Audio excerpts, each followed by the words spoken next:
할렐루야, 함양제일교회 교우 여러분, 여러분의 삶에 주님의 크신 은총이 항상 함께하기를 소망합니다.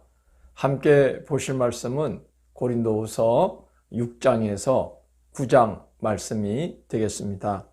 6장에서는 바울이 자신의 사도직을 변호합니다. 사도직을 어떻게 감당했는지, 또 그렇게 감당했을 때 하나님이 어떤 은혜를 베푸셨는지를 증거합니다. 4절에서 6절을 보면 자신이 사도직을 감당하느라고 환난과 궁핍과 고난과 매맞는 것과 갇힘과 난동과 자지 못함과 먹지 못함과 그런 많은 수고로움 중에도 바울은 진리의 말씀과 하나님의 능력을 의지하고 이겨내었다고 간증을 합니다. 하나님께서 그렇게 바울이 감당할 때에 하나님께서 세상의 것으로는 발휘할 수 없는 하나님의 능력이 나타나도록 해주셨다는 거예요. 그래서 바울은 자신이 속이는 자 같으나 참되고 무명한 자 같으나 유명한 자요, 죽은 자 같으나 살아있고 징계를 받는 자 같으나 죽임을 당하지 아니하고 근심하는 자 같으나 항상 기뻐하고 또 가난한 자 같으나 많은 사람을 부유하게 하고 아무것도 없는 자 같지만 모든 것을 가진 자로서 사역을 하게 하셨다라고 증언을 합니다. 바울은 그러면서 더 이상 자신의 사도직에 대해서 비방하지 말 것을 호소합니다. 6장 11절에서 13절을 보면 우리가 너희들을 너그럽게 대하기로 넓은 마음을 갖기로 했기 때문에 우리 때문에 너희 마음이 좁아지게 되었다고 핑계대지 말고 너희도 마음을 넓히라 라고 당부를 합니다.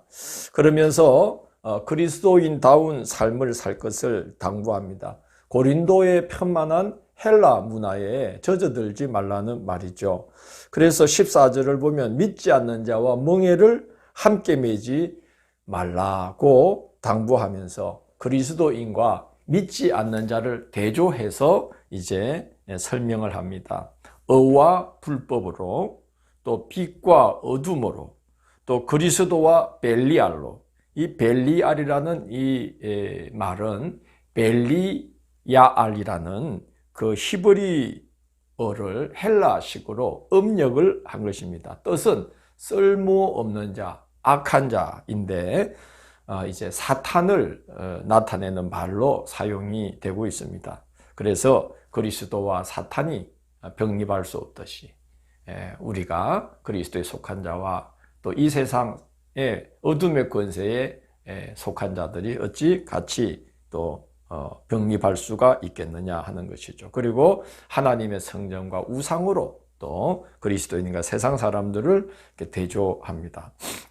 7장 1절에 보면 이런 세상에 속하지 말라, 세상의 멍에를 매지 말라고 당부하면서 결론으로 하나님을 두려워하는 가운데 거룩함을 온전히 이루어 육과 영의 온갖 더러운 것에서 자신을 깨끗하게 지키라고 당부를 합니다.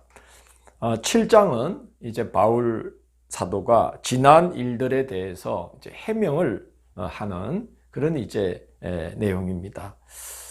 먼저 자신을 향한 비난이 타당치 않음을 설명을 합니다. 7장 2절을 보면 불의를 행하거나 해롭게 하거나 속여 빼앗은 일이 없다는 거죠.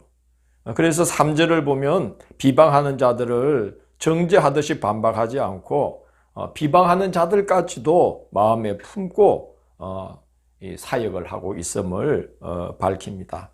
그리고 이제 바울은 세 번째 편지, 그 눈물의 편지, 또 강력한 권고의 편지를 보내었을 때에 그때 고린도 교회 성도들이 보여준 그 태도에 바울은 감사하는 말을 전합니다.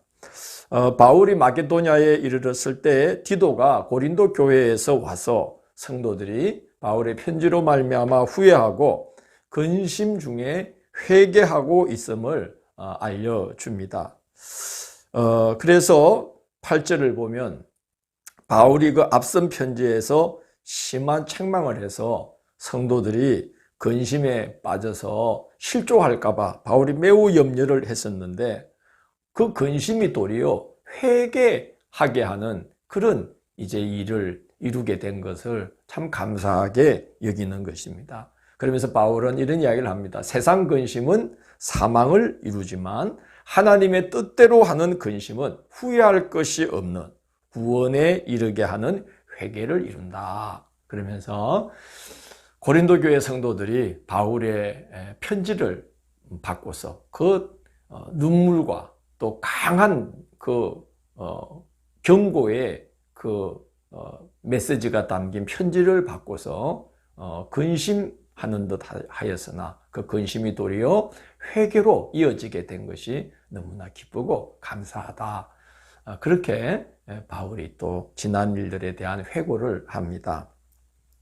8장에서 9장은 이제 예루살렘 교회를 돕는 그 연보, 구제 헌금에 적극적으로 동참해 줄 것을 호소하면서 우리가 하나님께 드리는 이 헌금, 그래서 사람들을 돕게 되는 이 구제 헌금이 얼마나 복된 일인지를 바울이 여러 가지로 이제 설명을 합니다. 먼저 8장 1절, 2절 보면 이 일에 예루살렘 교회 성도들을 돕는 일에 마게도냐 교회들이 먼저 모범을 보이고 있다는 거죠. 그들은 극심한 가난 중에도 풍성한 연보를 넘치도록 하고 있다고 말합니다.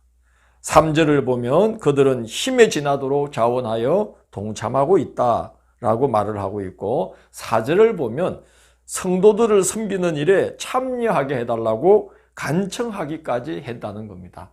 아마 바울이 이 마게도냐 교회들이 심한 박해 때문에 극심한 가난에 있고 곤고한 중에 있어서 바울이 마게도냐에 있는 교회들에게는 예루살렘 교회 성도들을 돕는 구제 헌금에 대해서 말을 하지 않으려고 했던 것 같습니다. 그런데 그 사실을 알게 된 마게도냐 교회 성도들이 우리도 할 수 있으니까 이 일에 동참시켜달라. 그렇게 말을 해놓고는 그 극심한 가난 중에도 풍성한 연보를 넘치도록 하는 그런 참 은혜로운 모습을 나타내었다는 것입니다. 바울은 고린도 교회에 이제 부탁하면서 이렇게 마게도냐 교회들처럼 돕는 은혜에도 너희가 풍성하기를 원한다라고 이야기합니다. 그래서 7절을 보면 너희가 믿음에 대해서, 말에 대해서, 지식에 대해서 너희가 아주 풍성한 것처럼 바로 이 은혜에도, 돕는 은혜에도 너희가 풍성하기를 원한다. 그렇게 바울이 부탁합니다. 그러면서 바울은 바로 그렇게 하는 것이 그리스도를 본받는 길이라는 거죠. 9절에서 바울은 이런 이야기를 합니다. 그리스도는 부유하신 분이지만 우리를 위해서 자기를 비우심으로, 자기를 가난하게 하심으로 우리를 부유하게 하셨다. 그래서 우리가 우리에 있는 것으로 구제하여 헌금하는 건 그리스도를 본받는 길이다. 그렇게 말합니다.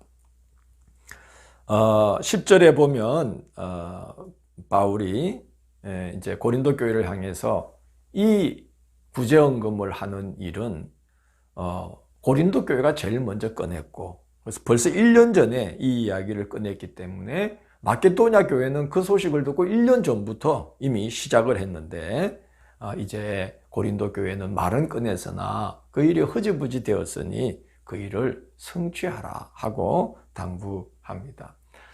아마 바울의 대적자들이 유대로부터 건너온 거짓 교사들이 바울을 비방하기 위해서 바울이 말이 오락가락 하는 사람인데 그가 구제헌금을 이제 요청한 것도 결국은 자기의 이익을 위함이 아니냐 이렇게 비방을 일삼다 보니까 고린도 교회에서는 그들의 비방 때문에 그 예루살렘 교회 성도들을 돕는 일이 일시 중단되었던 것 같습니다.